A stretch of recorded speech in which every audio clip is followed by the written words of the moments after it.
And I see the PowerPoint up already. Does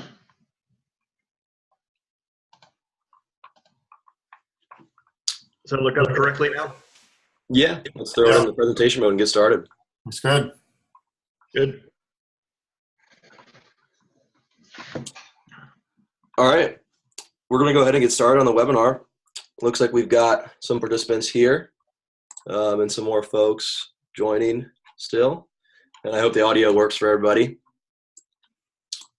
Welcome to SCI Foundation's first ever Wildlife Conservation webinar.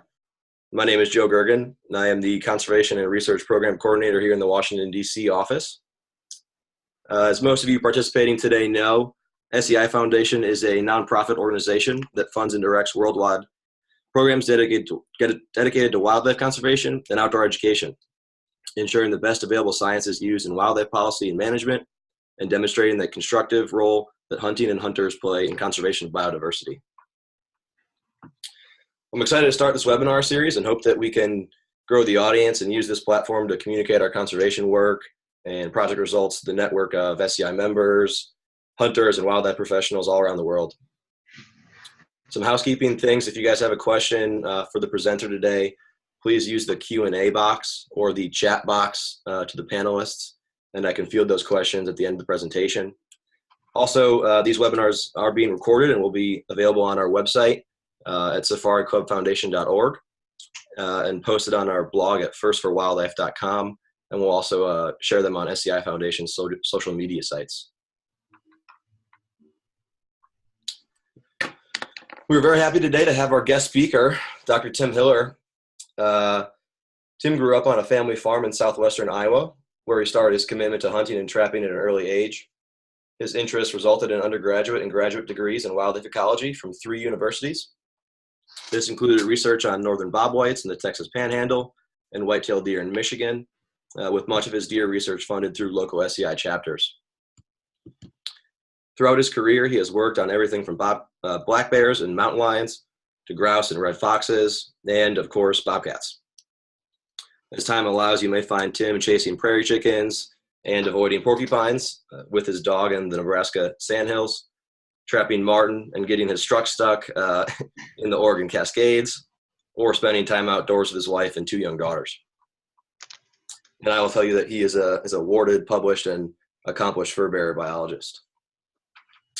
After spending some time in academia and with a state wildlife agency, Tim decided in 2015 to pursue his dream of forming a nonprofit wildlife research and education organization, the Wildlife Ecology Institute.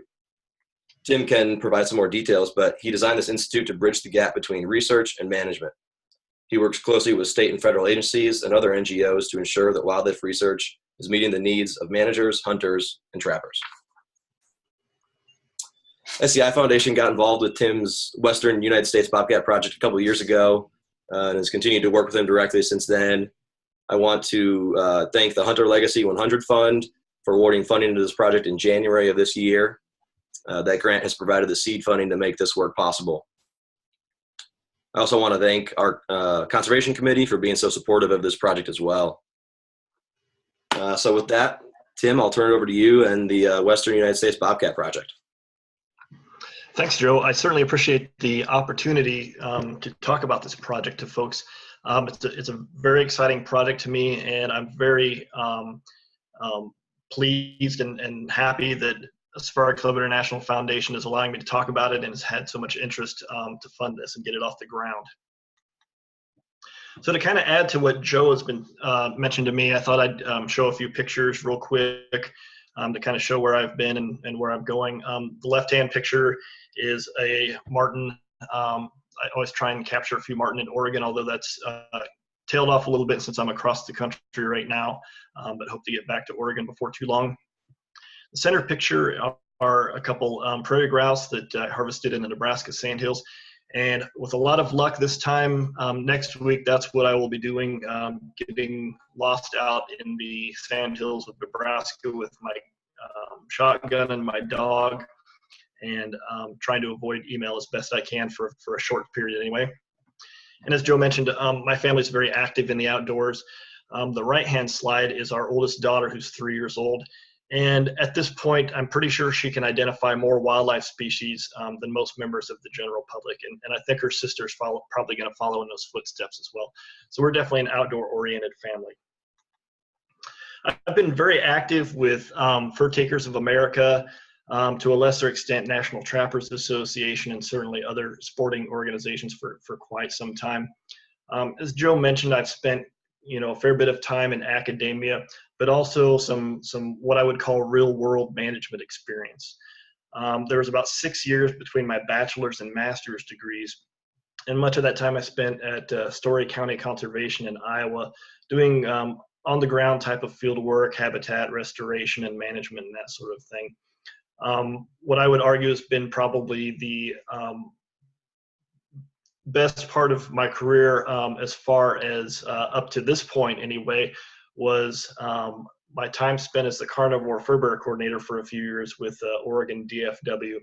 That really helped me to understand, which I think a lot of non-agency researchers don't really get the experience in, is how these management decisions are made, how social and economic and political issues kind of weigh in on a lot of these management decisions. And it's certainly not just ecologically based decisions. So there's a lot that goes into it that you're simply not exposed to unless you're really in these type of positions. And so I've got a lot of respect for the state agency folks that do this kind of work. And I've made a lot of friends over the years of those kinds of folks, and learn more from them all the time. I've also been very fortunate to have either led a lot of different research projects or collaborate on a diverse array of taxa and across the state. You'll notice the bobcat in the lower portion of this slide. That's a very large circle. That's this project encompassing much of the western United States. It's really, as far as I know, the largest bobcat project ever undertaken. And really, by the standards of spatial extent, it's really a very large wildlife project overall. So it's something I'm very happy with SCI's help to get this off the ground. Also, as Joe mentioned, very recently, actually in 2015, I started a 501c3 tax-exempt corporation called Wildlife Ecology Institute. And with my time in the state agency especially, I really started, and speaking with folks at state and federal agencies, there really was starting to be this disconnect between a lot of the published literature for research and how applicable it was for management. And so the timing was very good for me to as Joe stated, to follow my dream, form this institute, bring some quality folks on board, and put myself in a place where I believe I could do the most good for wildlife management, and also pursue some of these things that are of great interest to me as well. I am very active on several different types of working groups and committees, particularly in the fur bearer research program that we have within the Institute. And in these various avenues, I really have the opportunity to stay abreast of what the issues are today, what the management issues are, to share my thoughts, and more importantly, to get feedback from state and federal agency folks on fur bearer issues and other management issues too. So that face-to-face contact really is critical, in my opinion. So as we move on to bobcat management topics, really over the past several decades, we do have some evidence that bobcats have increased in both distribution and abundance throughout their range, and particularly in the United States. And this is also reflected in increased hunting and trapping opportunities by folks. And so this really has led to some other questions that might develop. I mean, even nearly 20 years ago, overall for fur bearer management, there were concerns about developing effective methods to monitor populations. Monitoring fur bearer populations in general can be quite difficult because they're often difficult to detect. It's a wide range of species with different life histories, different habitats, and that sort of thing. So no one single method or even a couple methods is going to work across the board for fur bearers. So it can get kind of complex. In particular, monitoring population of abundance of bobcats, that's been a topic for at least 20 years. It's been an important topic, and it's been expressed as a concern for state agencies. Also, probably with the advent of CITES, bobcat management programs in the U.S. have been described as advanced. And I'll talk a little bit more about CITES later, but this has to do with some data collection to meet some international requirements for export and that sort of thing.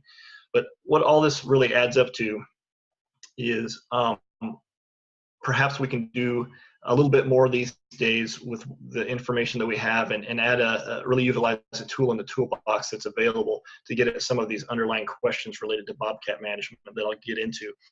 And for me, the real concern for me is that we have very few states and very few jurisdictions don't really have contemporary population models for bobcats. If we don't have models, it makes it difficult to describe long-term population trends, especially in terms that the general public and stakeholders can understand.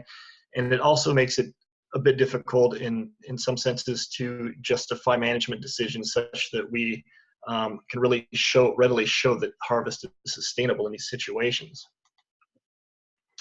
Now, information available, statistics on folks that hunt fur bears is not nearly as extensive for whatever reason compared to those that trap fur bears. And so I'll share a little bit of information. We have shown a pretty substantial increase. Again, this is in 2 points in time from 2014 to 2015. There's been a substantial increase in the number of trappers. There undoubtedly is still a long-term decline, but I'd still take this as good news. And bobcats are probably one of the underlying reasons behind us to increase pelt prices. And that's driving up the interest as a primary species of interest for trappers as well. It's nearly doubled in 20 years. And I'll show a few figures that describe pelt prices, but logically, as we could predict, as pelt prices go up, the effort's going to go up and the participation is going to go up from hunters and trappers, and consequently harvest is going to go up unless we have certain constraints in place and that sort of thing. But generally speaking, harvest is going to go up as well. Once these pelt prices get very high and the effort gets up there, the harvest gets up there, there might be more questions from folks about sustainable harvest and that sort of thing as well. So back when I was in Oregon, I put together a couple different figures to kind of get an idea of what was going on. The one on the left, although the values are not corrected for inflation, you can still see some trends there. In green is what I'll call the Eastern Oregon bobcat. Those pelt prices are 3 to 4 times higher in general than those in Western Oregon. So in Eastern Oregon, that's generally bobcats east of the peak of the Cascades. And in Western Oregon, that's bobcats generally west of the peak of the Cascades. And I'll show this in the next slide, how that kind of works out. Having said that, the Eastern Oregon bobcats are often graded as what's called Western lynx cats. And I'm definitely not a fur grader, so I'm going to present this in basic terms that I do understand. But those Western bobcats, or Western lynx cats as they're called in grading terms, are distributed throughout much of the Western US. Now, if we look at the slide on the right, we can see the peak, generally called the fur boom of the 1980s. And this is harvest of bobcats only within Oregon during this particular period. We can see a few years later, not so long ago, and I think this trend would continue if I extended this graph to today, there's a lot of bobcats still harvested in Oregon. And my recollection is that hunters usually harvest the same number of bobcats as trappers. So you can generally double, at least in recent years, the harvest on this slide, and that's just within Oregon. So this gives you a better idea of how Oregon is laid out as far as 2 different bobcat management areas. Western Oregon with what's often called the Northwest bobcat, and Eastern Oregon, which are often called the Western bobcat, which distributed again throughout the West. And so some of the genetics work that we've done has really shown that there's not much movement across the Cascades between these cats. They are generally considered subspecies, and if you don't happen to prescribe to the notion of subspecies, and I wrangle with it at times too, but from a management standpoint, it makes sense to manage these as subspecies divided by the Cascades based on pelt value, if nothing else. They're also much lower densities in Eastern Oregon compared to Western Oregon. And also, if we kind of translate subspecies into something else that we're more familiar with, where the Northwest bobcat exists, they're a black-tailed deer, and where the western bobcat exists, where those are generally assigned as mule deer. Those are subspecies of a single species. So there is, whether we really know it or not, there is certainly subspecies management going on, even with popular big game species. So this gives you a much better idea. The 4 bobcats on the left are generally some type of grade of eastern U.S. bobcat. We have the Northwest bobcat, as I've shown, from western Oregon. And then next to that is the western, we'll call it just the western U.S. bobcat, which I've referred to also as western lynx cat, western bobcat. So one of the things that can make western bobcat pelts particularly valuable is when they have what's called this clear belly. So what's desirable in the fur trade is this wide, white, spotted belly. It's not stained and those sorts of things. So that's really what's driving the price up. And not that long ago, just a couple years ago, these were averaging close to $500 per bobcat. That's an average. There were highs of $900 to over $1,000 for certain individuals. So as I mentioned, this can create a lot of financial incentive for fur takers, which I'll generally use as a term for both hunters and trappers. And so again, harvest can actually go up quite substantially with that kind of financial incentive. And this isn't just in Oregon, of course. This is in much of the western U.S. So the harvest patterns in the western U.S. Essentially mirror that of Oregon, as we would expect. These harvest data are accumulated from the different state agencies. Texas doesn't happen to be included in this because they didn't have harvest data to provide. And so generally these should be considered minimum harvest levels. 2006, we can see, was a big year, and it probably readily broke 60,000 cats, undoubtedly. From 1990 to the end of the graph, we can see certainly that there is an overall increasing trend. So bobcat harvest in the western U.S. Most obviously is going up and at quite high levels. So in my mind, several years back, this really put in my mind that a multi-state approach, although it is something that hasn't really typically been done, especially for fur bearers, would be the best approach for this. And I kind of shot for the moon and have been very, very pleased with the results so far. Very fortunate to have gotten a substantial amount of seed money from Safari Clever National Foundation and such. And I've originally included these 17 states as my goal for involvement in this project. And folks of state fur bearer biologists whom I've known for many years in most cases have been very willing to help me out, share information and that sort of thing. Having said that, there are states that found out about the project or that I've talked to informally, and that's at the state fur bearer level. In the rest of the United States, several states have also showed interest. So there's actually some potential for expansion at some point. So this may not actually be simply a Western U.S. Project, but in fact, Eastern U.S. states, although pelt values may not be that high, they also have their reasons for coming up with population estimates and defending sustainable harvest and that sort of thing as well. So it certainly is a range-wide issue, I would say. There was a publication that came out in 2010 where the authors of this publication sent out surveys to all of the state fur bearer biologists. And some of the questions they asked related to, well, what kind of data do you guys collect to use management decisions for bobcats? And what they found that the vast majority of states, well, 33 out of 49 anyway, Hawaii doesn't have any fur bearers, so we'll say 49, use some type of harvest data analysis. And what I take that to mean is I assume, generally speaking, that's going to be looking at things like overall harvest numbers, of course, on an annual basis, perhaps at a regional level or in-state level, but also things like decision triggers or thresholds related to sex, age, composition of the harvest. And these are often things like proportion of adult females in the harvest, proportion of juveniles in the harvest, and that sort of thing. So that's what I would generally interpret that to mean. Now, if we go down to population models, at that time, this was 7 years ago, but I sincerely doubt there are too many more states that have really started this up. 7 years ago, there were only 5 states that used some kind of population model to manage bobcats. And so again, that kind of goes back to an earlier slide looking at concerns over management and monitoring and that sort of thing with fur bearers and bobcats in particular. So I had some questions related to, well, what exactly do states, especially Western states, collect for bobcat data, particularly harvest data? And this actually applies throughout the United States through some informal conversations with state fur bios and such in other parts of the country. It ranges all across the board, from mandatory sex age data collection. That's often through collection of lower jaws for aging purposes where a canine tooth is extracted. And I'll talk about that briefly pretty soon too. To effort data through surveys. They might do that in a voluntary approach or a mandatory approach.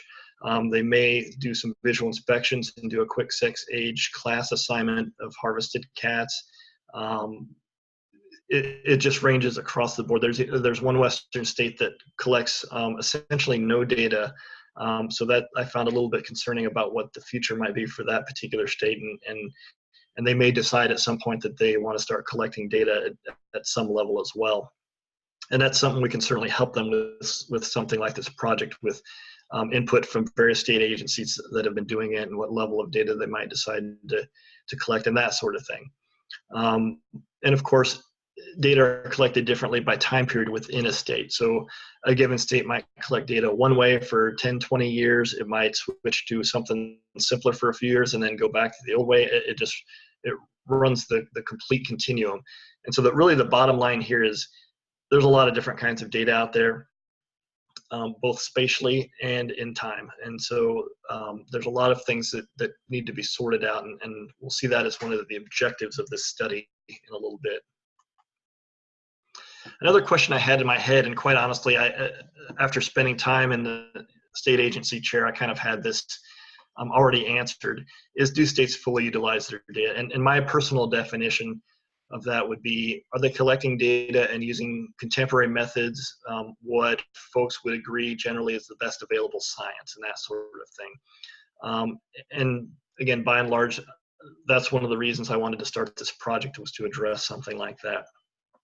Also, I was wondering, how are states, different states meeting CITES requirements? I know how it was done when I worked in Oregon, but I was kind of curious how folks were doing that in other states. And CITES is the Convention on International Trade in Endangered Species. Bobcats are not endangered, so I'll get back to that point in a moment. But they are listed as Appendix 2 species, which I've got in quotes as look-alike. So there might be some confusion in international trade when we have untrained folks trying to identify species by pelts as they come in for different aspects of the global fur trade. For example, Iberian lynx, I believe, would be an example of a species of concern that might be confused, or bobcat might be confused with, or vice versa. This program does require states and tribes that want to participate to have a tagging program in place and approved and that sort of thing. Bobcat pelts are tagged and shipped, and it's basically like any CITES species, river otters and that sort of thing. The interesting thing that I found, and this is based off an Association of Fish and Wildlife Agency document that explains this very nicely, which feel free to contact me later on at some point if you want me to send it to you if you can't find it, is given this look-alike requirement and that bobcats are not in fact an endangered species, there's been plenty of push from state agencies and even our federal folks with the U.S. Fish and Wildlife Service on the International Committee to remove bobcats as a CITES species. But based on that document, which shares the history behind that, there's been a failure to get that done, which I think is as it's described, is phrased as largely political, as rather anything ecological or anything along those lines. So that's going to remain in place for the foreseeable future, as far as I know. Now, a phrase I'm going to say quite a bit during this webinar is related to justified and defensible management decisions for sustainable harvest. So you might get tired of hearing that, but really that to me is the underlying motive for a project such as this. It's been very interesting to see some of the external and even internal challenges associated with bobcat management. This isn't necessarily unique to bobcat management, but I've got a couple examples that are very relevant. One is California. Back in 1987, they used to collect excellent harvest data on bobcats, and for whatever reason, they decided to end that. I don't know the history behind that, but at some point after that, there was a ballot initiative that prohibited, essentially prohibited all trapping of fur bearers unless you use a cage trap. So trappers are very innovative. They got pretty good at harvesting bobcats using cage traps, and other fur bearers too, undoubtedly. But point being, they implemented a new procedure. Harvest was never really at the level it was before, is my understanding. Having said that, in 2015, the internal challenge came when the commission decided to cease all bobcat trapping, period, within the state of California. And this was done despite the, and again, this is my understanding, that the governor and several state legislatures encouraging the commission to implement a bobcat monitoring program. And so they made this very substantial regulatory change to end all bobcat trapping in the state. And so I don't know what's going to happen with that in the future, if anything. But that's probably the biggest internal challenge that I'm aware of specific to bobcat management. Next, I'll talk about very briefly, two articles, newspaper articles. One is about a scientific journal article that claimed, or at least estimated, a bobcat was worth $308,000, an individual bobcat. The next article was one that Joe was kind enough to share with me about a possible ballot initiative in Arizona that pertains to hunting wild felids in that state.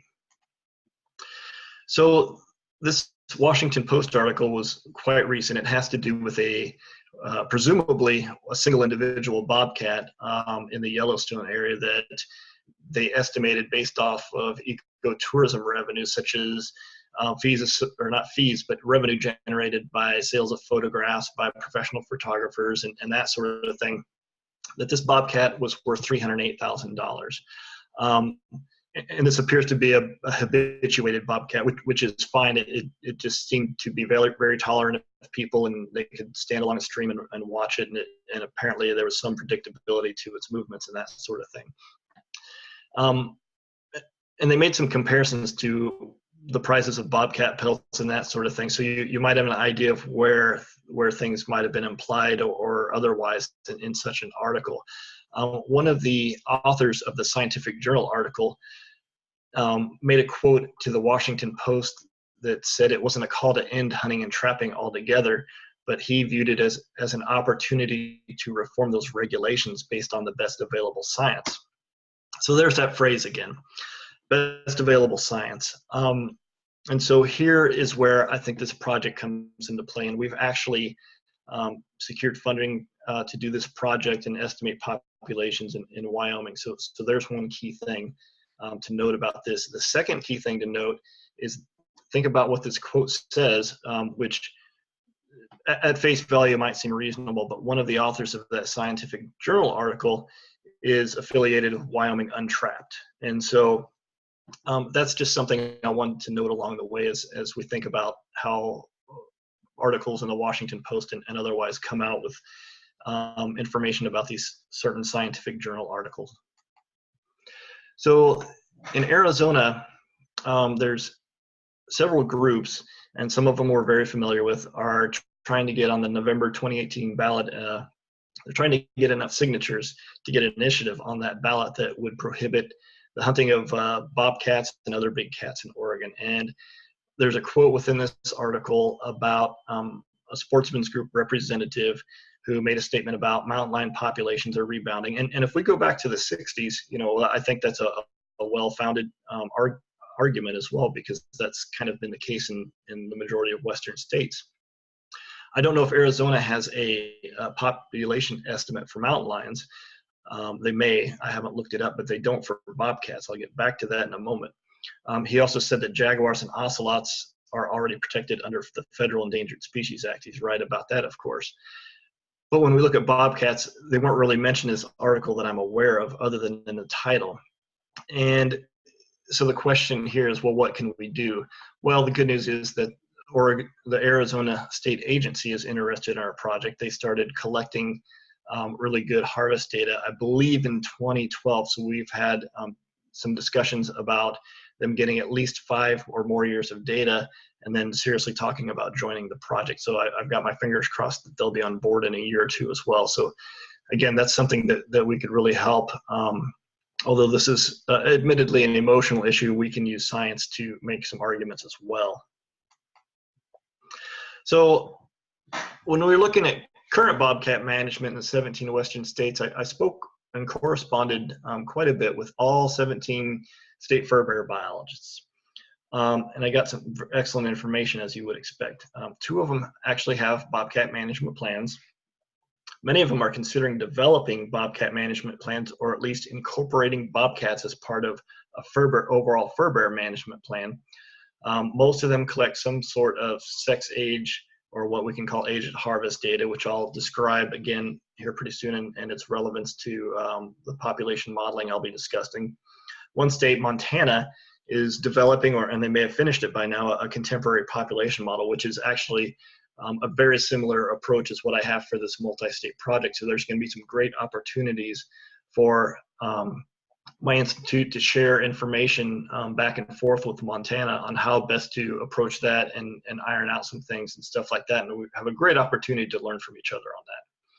Fully 3/4 of the western states are interested, at least the state fur bearer biologists are interested in abundance estimates for bobcats. So clearly they are on the front lines. So they know this is an important topic, at least for them, when they have to answer questions with the public and stakeholders and that sort of thing. So to kind of reiterate, several states have collected harvest data for decades.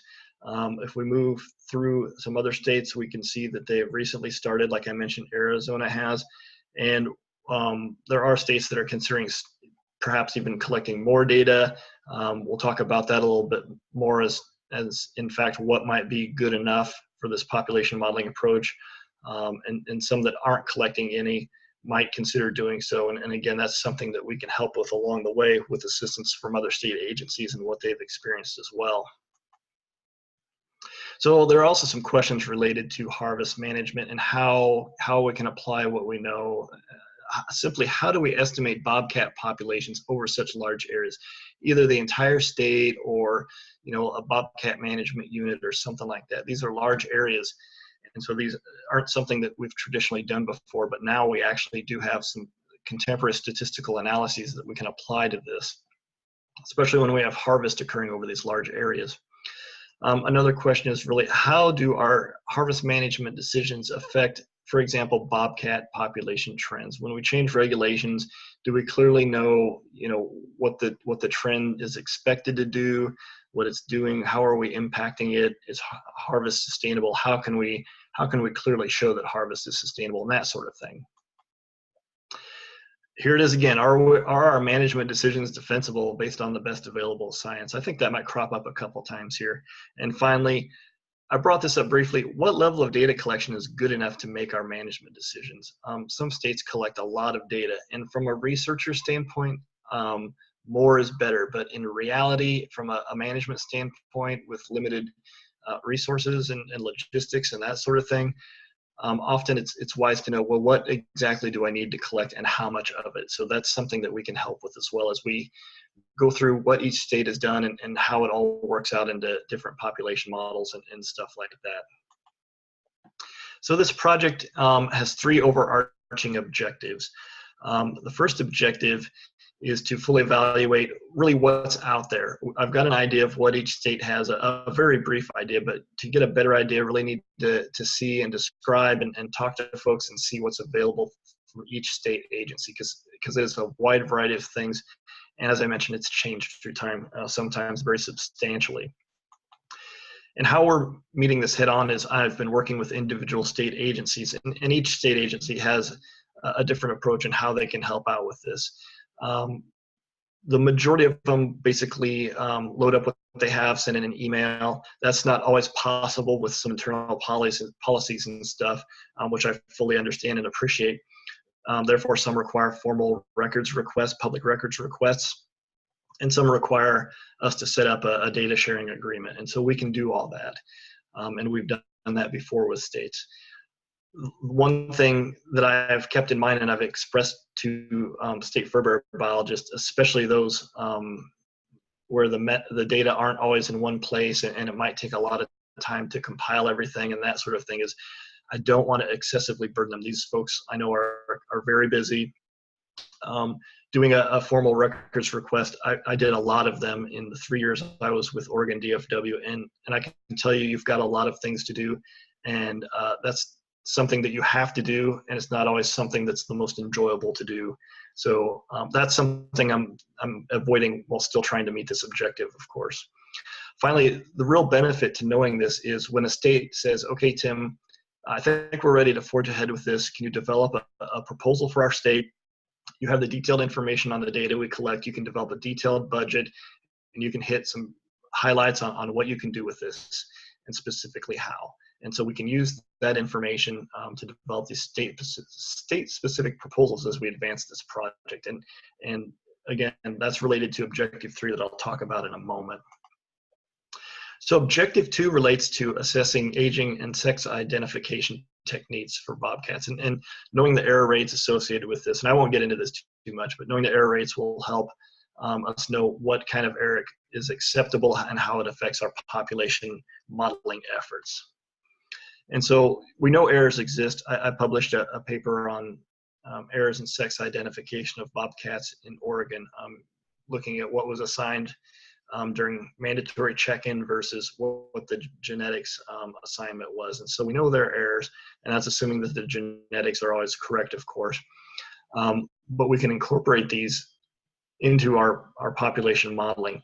And one way we can do this is, again, a large component of the project, which has never been done before, is a collection of about 150 jaws across 9 of the western states. Again, a very large area.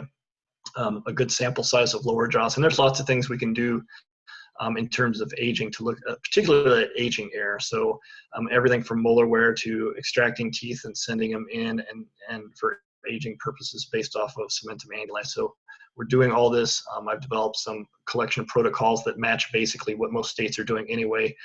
We don't want to ask too much, too much additional work for these folks, and we certainly need to replicate what they're doing in that respect as well. So finally, Objective 3. This is really the big one once we get there, and we've gotten there with one state so far, is to use what's called statistical population reconstruction, which I'll call SPR from here on out, which is a population modeling approach, obviously for estimating bobcat abundance and looking at trends and that sort of thing. So it's a very useful technique.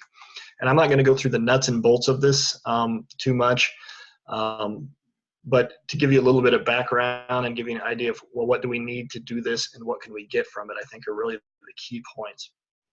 Ironically, this was originally applied to commercial fisheries management, but it's been trickling into wildlife science here in the past 6, 8, maybe 10 years on various species.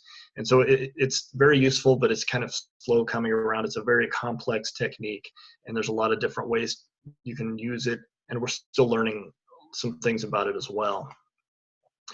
So in most basic form, it's not unlike other population modeling techniques. It includes error estimates, which is makes it what's called a stochastic model. So I'll show a figure with some of that and briefly talk about those advantages.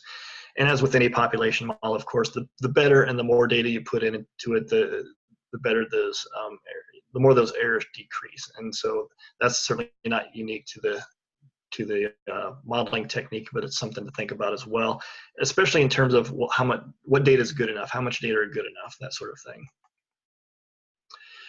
So one thing that is required is sex age harvest data. And these data obviously come from harvested bobcats. And I've included cheap and easy in quotes here because I know there are several fork takers that are going to kind of look at me like I'm crazy when I say that. Well, from the standpoint of collecting a large amount of data from throughout the state, yes, it is actually quite cheap and quite easy to collect. So there's certainly arguments on both sides related to that. I did, when I was with Oregon DFW, I did have one fur taker ask me, Tim, how much longer do we have to submit bobcat jaws? And I looked at him, I knew him quite well, so I could answer this way. And I said, well, how much longer do you want to trap bobcats?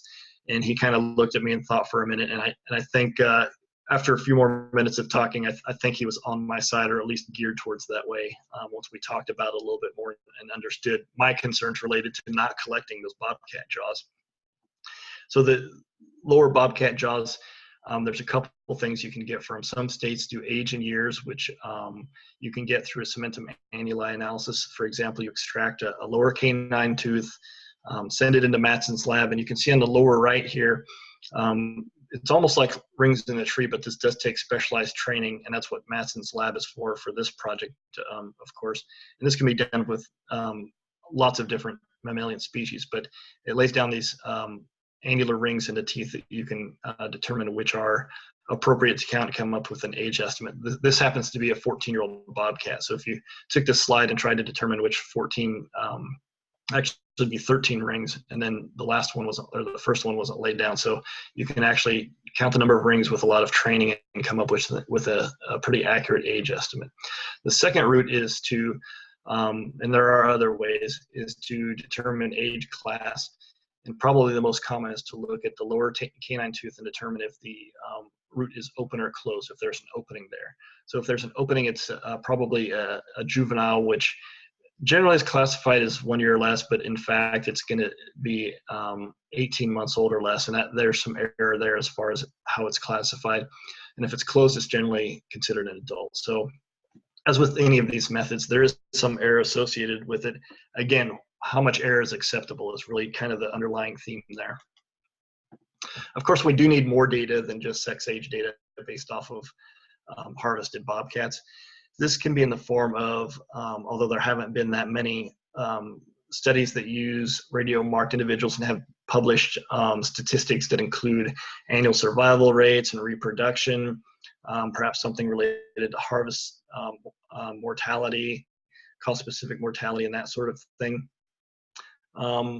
Camera studies and even farther back, scent station surveys and those sort of thing have yielded density estimates on small areas. So that's something that we can apply to index models, population models as well. It gives us a great starting point. And we do need some kind of level of harvest effort from hunters and trappers as well. And there's a couple different ways that can be done too. So here's an actual one of many different kinds of output we can get. And this one's going to be the most obvious and useful, I think. And so there's a couple things we can look at. This is total population statewide, and we'll just call this bobcats, even though it's a hypothetical example. You can see that it's split by male and female in this case. So if you wanted overall population size, you would simply add those 2 point values for a given year. You can also see that it's divided up into A, B, and C periods. And so this relates to different data collection periods and different regulatory periods. So it depends if regulations change or data collection changes, you kind of break things up, model these a little bit differently, and sort of stitch it together in a sense. The other thing I wanted to show is that if you look at more recent years, there's a lot more error associated with those. Well, those are the kind of the ones we really want to know, right? The characteristic of SPR is that, well, a lot of these animals in recent years are still alive. We don't know when they're going to die and what they're going to die from. So this is kind of how it's done. As we go clear back to say 1991, none of those animals are alive, and so the error bars are much closer together. Having said that, I will pretty much always argue that although you can give a point estimate. So if you're sitting in the state fur bearer chair, for example, and somebody says, how many bobcats are there? You can say, well, we have an estimate. Although there's error, we think there's 10,000 bobcats in the state, which is an arbitrary number, but that'd be about what you'd want to say off of this. And they might be happy with that, rather than saying we don't know how many there are. And then they say, well, how can you possibly know harvest is sustainable? And then you try and describe how you're monitoring harvest and that sort of thing. Having said that, I think the real value in here, or the greatest value perhaps, is that look at the trend. If you draw a line between all the error bars, no matter how you draw it, this is very strong evidence for an increasing population. And so I think that's probably the biggest key here. And you can do things, perhaps the state wildlife agency is going to say, well, maybe we can make harvest more liberal. Do we have an opportunity to do that? If we do, we can keep monitoring populations and see, in 2 or 3 years or whatever, how it looks like it might be changing. And so there's lots of stuff you can do with this. So I see a lot of benefits from this. I did explain it as cheap and easy. Again, that's kind of relative, but the fur takers on something like this are our citizen scientists, and so they're really key to getting this done as well, at least in my humble opinion. As I'd mentioned, monitoring those trends is really key, and you can decide if you need to or want to consider adjustments in harvest regulations and that sort of thing. You can also look at those trends.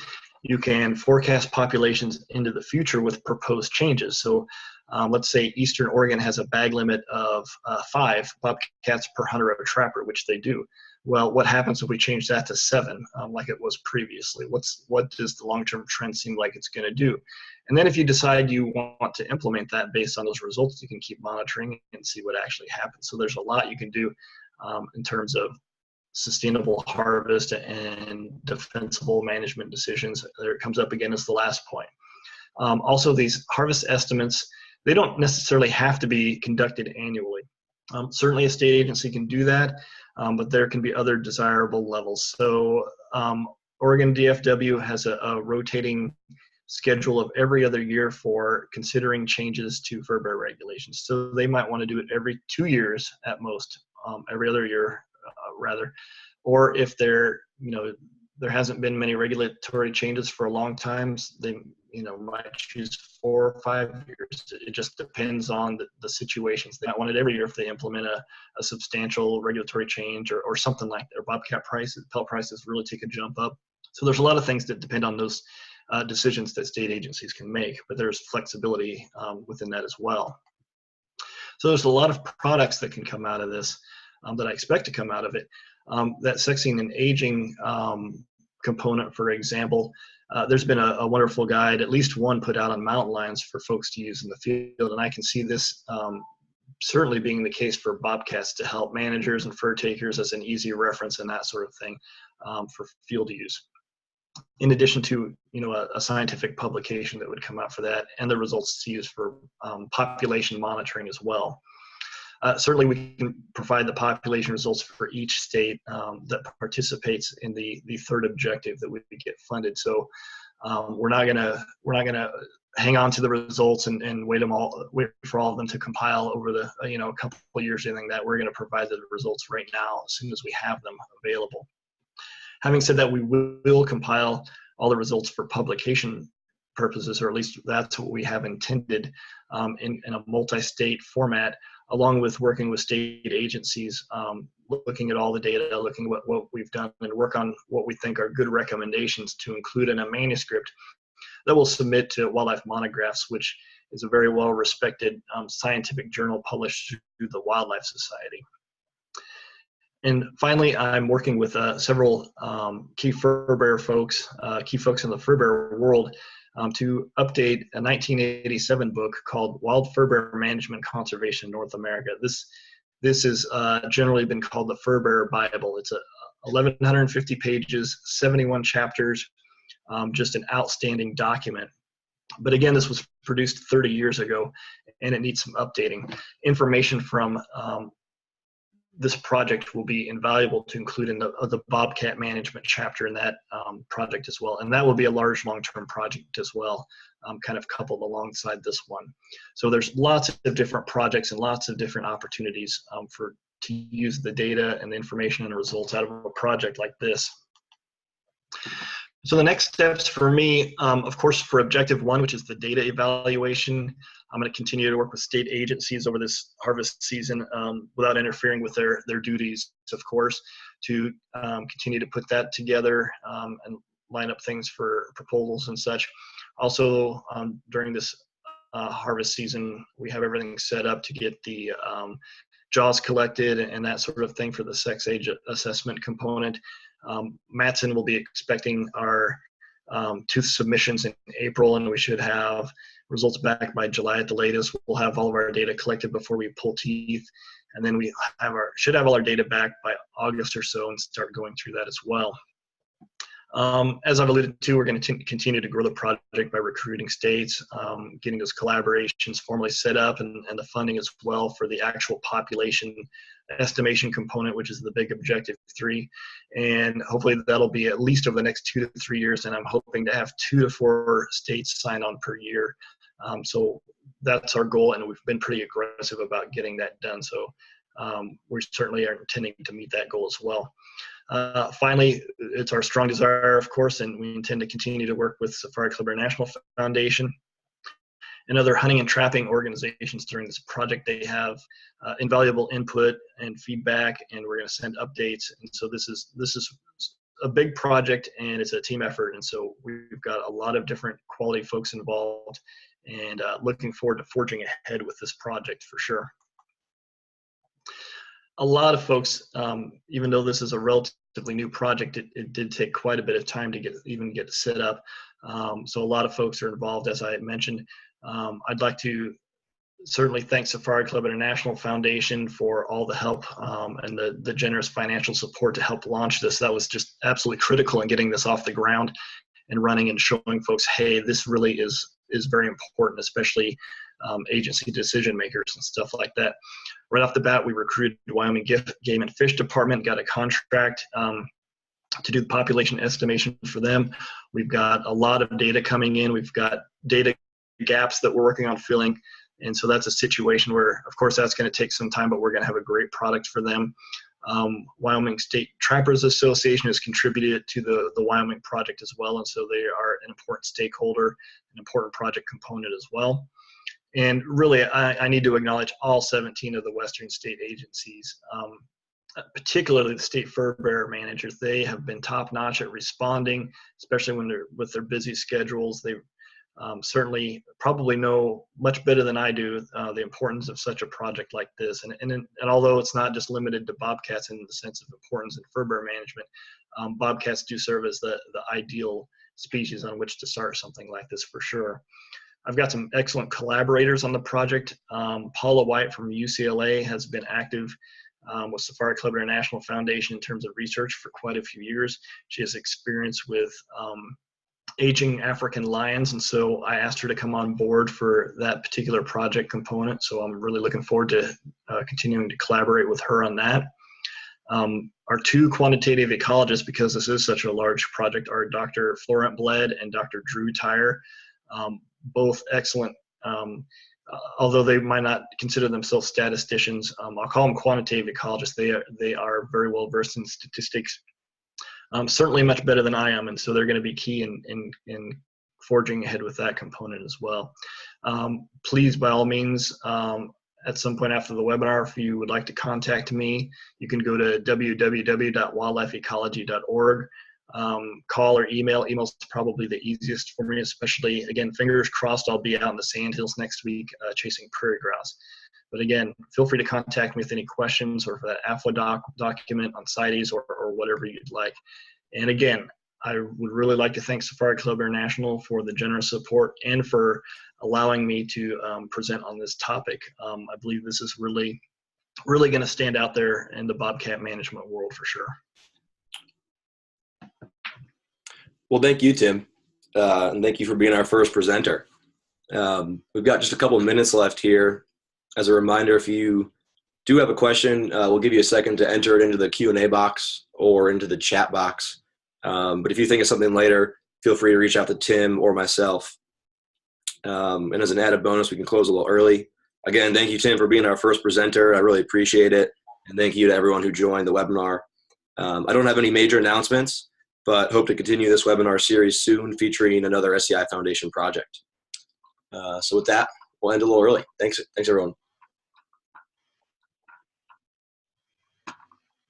Oh, it looks like we do. Oh, that's a thank you.